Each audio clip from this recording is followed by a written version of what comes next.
What up, y'all? This is 22nd Century Pirates. On today's episode, we're going to talk about why the Dow Jones Industrial has been going down over 3% past this month.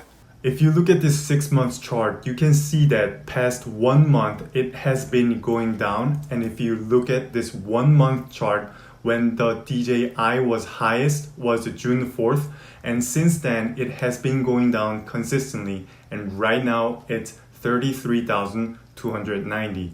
One of the main reasons is because of the inflation. When there's an inflation, Fed starts talk about increasing interest rate.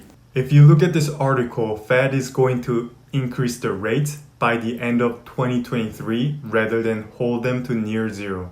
If the interest rate go up, then people start to spend less money.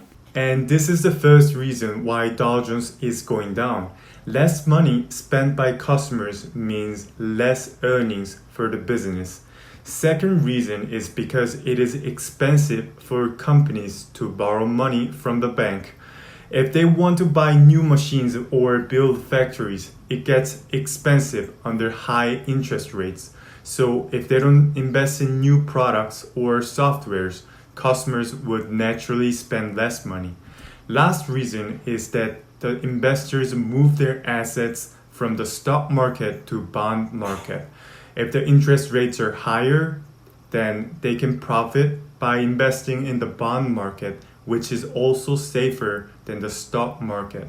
According to this article, economist Mark Zandi is warning that the inflation would lead to 10 to 20% market correction. Not all corrections are bad. You can use this chance to buy excellent company at cheaper price. So that's it for today. And if you like this video, please subscribe and like the button. And I see you guys later.